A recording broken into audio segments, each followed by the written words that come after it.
나이가 들수록 살이 안 빠지는 이유.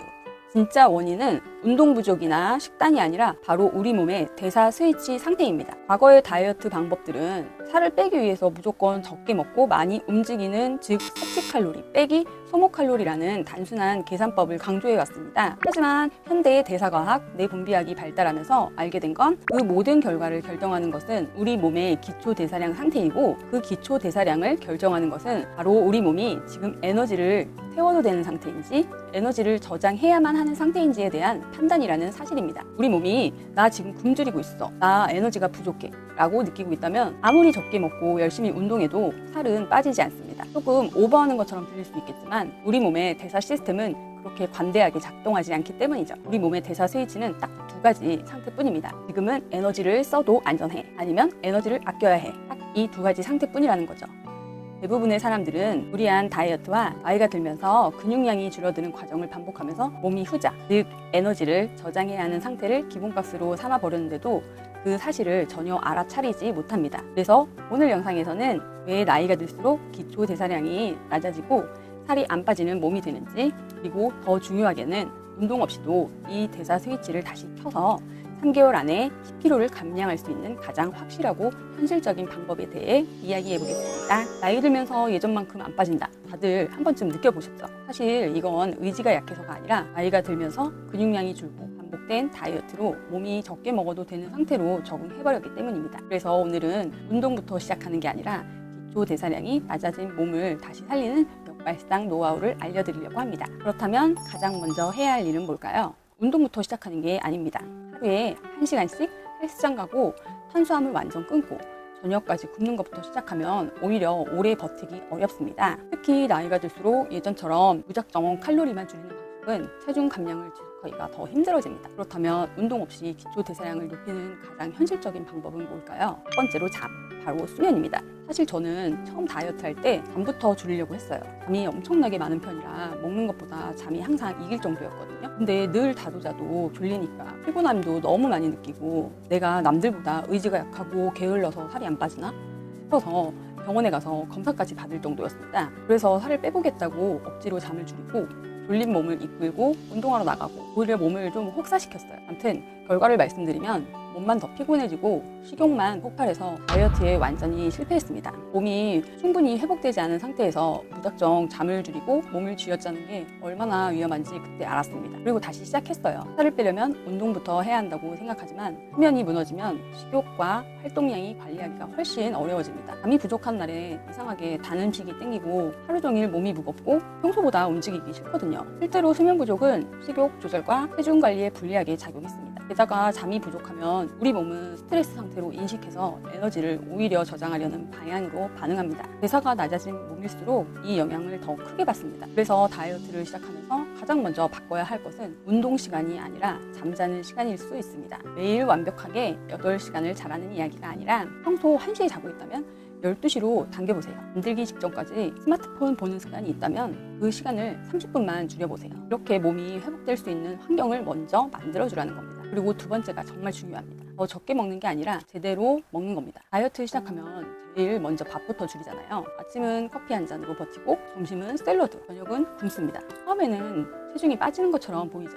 그런데 며칠, 몇 주가 지나면 이상하게 체중이 더 이상 내려가지 않더라고요. 배는 고픈데 체중은 그대로고 몸은 계속 피곤하죠. 이때 많은 분들이 이렇게 생각합니다. 내가 더 적게 먹어야 되나? 그런데 여기서 한번 멈춰야 돼요. 지속적으로 지나치게 적은 에너지를 섭취하면 우리 몸은 에너지 소비를 줄이는 방향으로 적응할 수 있기 때문입니다. 그래서 중요한 건 무조건 굶는 게 아니라 내가 지속할 수 있는 수준으로 섭취량을 조절하는 겁니다. 특히 나이가 들수록 단백질을 충분히 챙기는 것이 중요합니다. 왜냐하면 근육은 우리 몸에서 에너지를 소비하는 중요한 조직이기 때문이죠. 근육량이 1kg 늘어난다고 기초 대사량이 드라마틱하게 폭등하는 건 아니지만 근육이 줄어들수록 방치하면 반대로 기초 대사량은 계속 내려갑니다. 즉 근육은 확 올리는 스위치라기보다 더 이상 내려가지 않게 막아주는 방어선에 가깝습니다. 물론 근육만 늘린다고 기초 대사량이 갑자기 엄청나게 올라가는 것은 아닙니다. 하지만 나이 들면서 근육량이 계속 줄어드는 것을 방치한다면 체중 관리가 점점 어려워질 수 있습니다. 그래서 운동을 전혀 하지 않겠다고 하더라도 최소한의 식사에서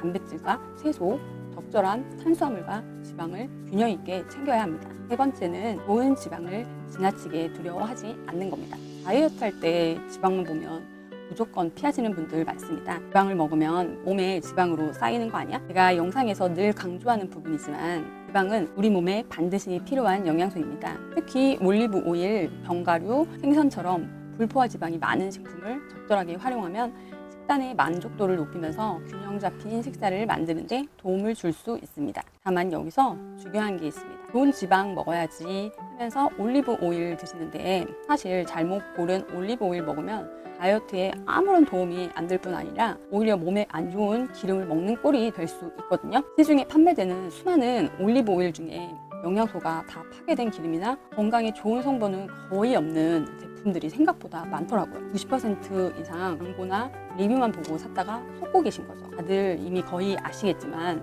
우리가 식단에 지방을 넣는 진짜 이유는 대사를 되살리고 배고픔을 잡아줘서 지속 가능한 감량과 유지를 만들기 위해서잖아요. 제대로 된 진짜 올리브 오일을 먹어야 몸에 좋은 영양소가 제대로 들어가서 지방을 태우는 몸으로 바꾸고 요요 없이 체중이 유지되는 건데 말이죠. 그래서 저도 시중에 있는 올리브 오일 성분이랑 추출 방식, 산도까지 이것저것 다 따져보고 깐깐하게 비교해서 골랐습니다. 대체 어떤 걸 골라야 진짜 몸에 이롭고 살이 빠지는데 도움이 되는지 기준을 정확하게 알아야 손해를 안 보거든요. 제가 수많은 올리브오일을 먹고 실패 없이 진짜 좋은 걸 똑똑하게 고르는 핵심 기준을 영상 하나로 딱 정리해 두었습니다. 건강하게 살 빼고 유지까지 하고 싶은 분들은 아래 설명란과 고정 댓글에 남겨둔 영상 링크 꼭 확인해 보세요. 그리고 네 번째, 아침 햇빛입니다. 이건 살을 직접 빼주는 비법은 아니지만 생각보다 중요합니다. 아침에 자연광을 보는 습관은 우리 몸의 생체 시계를 맞추는 데 도움을 줄 수 있습니다. 아침에는 밝은 빛을 보고 밤에는 조명을 줄이고 잠을 준비하는 것. 단순한 생활 패턴이 수면 리듬을 안정시키는 데 도움을 줄 수 있습니다. 아침에 일어나자마자 커튼을 한번 열어보세요. 가능하다면 잠깐 밖으로 나가서 운동을 하라는 게 아니라 그냥 햇빛 받으면서 10분 정도 걷는 거예요. 이렇게 하면 햇빛과 가벼운 활동을 동시에 챙길 수 있거든요. 나가기 싫을 때 저는 그냥 간단히 아파트 계단을 걷거나 재활용 쓰레기를 버리러 갔던 적도 있어요. 매일 할 수는 없어도 일주일에 한 3-4번 해야겠다라고 하면 할 수 있잖아요. 사실 여기서부터가 중요합니다. 운동하지 말라는 게 아닙니다. 오히려 운동은 필요합니다. 다만 중요한 건 순서. 지금 내 몸 상태를 무시하고 억지로 운동부터 하라는 게 아니라 몸이 먼저 에너지를 제대로 쓸 수 있는 상태를 만들어야 한다는 겁니다. 오늘부터 하루에 1시간씩 운동하라는 이야기가 아닙니다. 오히려 운동이 너무 부담스럽다면 생활 속 움직임부터 늘려보세요. 엘리베이터 대신 계단 한두 층 이용하고 가까운 거리는 걸어가고 사무실에 1시간씩 앉아있다면 잠깐 일어나서 움직임. 이런 작은 움직임들이 쌓이면 하루 전체 에너지 소비량에도 영향을 줄 수 있습니다. 그리고 수면을 바로잡고 땀을 챙겨서 몸의 에너지가 회복되기 시작하면 그때 내가 즐겁게 할 수 있는 운동을 하나 추가하는 겁니다. 저 같은 경우는 몸을 먼저 회복하고 나서 그리고 주짓수를 시작하게 되었는데요. 예전엔 피곤해 지쳐 할 기운도 없었고 하고 싶은 운동도 없었어요. 그런데 몸이 회복된 상태가 되니 뭔가 하나 하고 싶은 생각이 저절로 생기더라고요. 그리고 나서 시작하니까 운동이 부담이 아니라 정말 지금 일상이 됐어요. 그렇다면 정말 3개월에 10kg 가능할까요? 여기서 솔직하게 말씀드리겠습니다. 누구에게나 가능한 숫자는 아닙니다. 그런데 불가능하지도 않은 게 저도 했으니까요. 가능합니다. 현재 체중과 나이, 성별, 근육량, 건강 상태에 따라 적정 감량 속도는 완전히 다릅니다. 다만 확실한 건 굶고 참는 방식으로는 절대 오래 못 갑니다. 반대로 잠, 식사, 지방, 햇빛, 움직임 이 5가지로 몸이 에너지를 저장하지 않아도 되는 상태가 되면 체중은 억지로 밀어붙이지 않아도 자연스럽게 내려갑니다. 제가 3개월에 10kg를 뺄 수 있었던 것도 바로 이 순서 덕분이었습니다. 하지만 중요한 건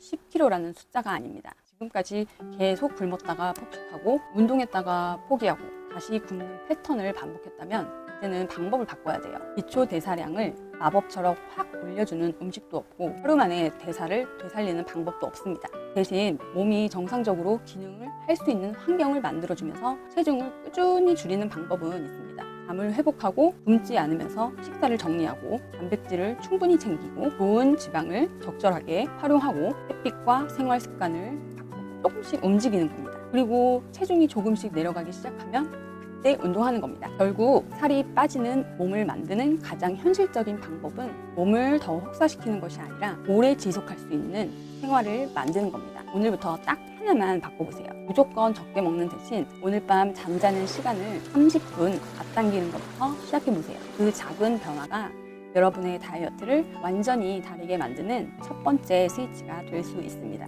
아까 말씀드린 것처럼 무작정 굶기보다 제대로 된 좋은 지방을 채우는 게 정말 중요한데요. 혹시 어떤 올리브 오일을 먹어야 될지 헷갈리셨다면 지금 바로 설명란과 고정 댓글에 올려둔 진짜 올리브 오일 고르는 법도 꼭 확인해보세요. 오늘 영상 도움되셨다면 구독과 좋아요 부탁드립니다. 저는 다음에 더 도움되는 영상으로 찾아뵙겠습니다. 감사합니다.